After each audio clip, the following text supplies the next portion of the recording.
Hi hello నమస్తే.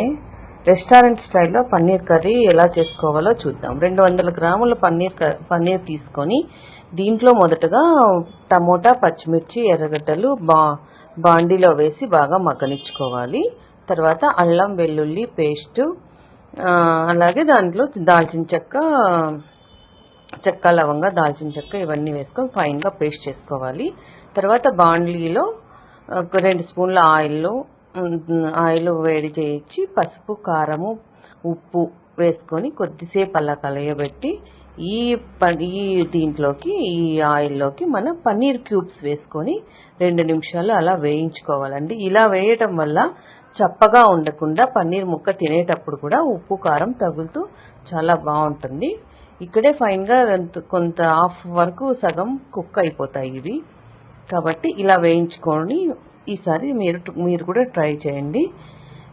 ఇలా వేయించుకున్న వాటిని అన్నింటినీ పక్కకు తీసి పెట్టుకోవాలి. ఈ పన్నీర్ క్యూబ్స్లో ప్రోటీన్స్, కాల్షియమ్స్ బాగా ఉంటాయి కాబట్టి అందరం తినాలి. తర్వాత అదే బాండిలో కొంచెం ఆయిల్ వేసుకొని, తగినంత ఆయిల్ వేసుకొని పోపు గింజలు, కరివేపాకు ఇవన్నీ వేసుకొని ఆల్రెడీ మనం ఫైన్గా పేస్ట్ చేసి పెట్టుకున్న జ్యూస్ని ఇందులో బాండీలో వేసి బాగా కొద్దిసేపు వేగనివ్వాలి.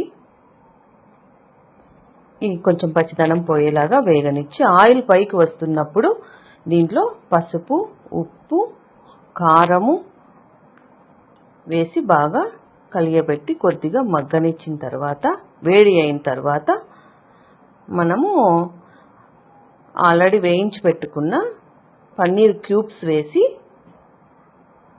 బాగా బాయిల్ చేసుకోవాలి. ఇందులోనే ధనియాల పొడి కూడా 1 స్పూన్ వేయండి. అలా బాగా వేయించుకోండి. కావాల్సినంత గ్రేవీ కోసం మనం వాటర్ వేసుకొని బాయిల్ చేసుకోవాలి. ఆల్రెడీ వేయించుకున్న పన్నీర్ ముక్కల్ని కూడా అందులో వేసి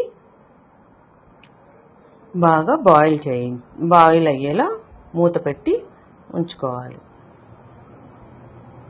అది మళ్ళీ ఇలా బాయిల్ అయిన తర్వాత దగ్గరగా అవుతుంది, జ్యూసీగా. చూసారా చూడడానికి ఎంత బాగుంది కదా, తినడానికి కూడా చాలా బాగుంటుంది.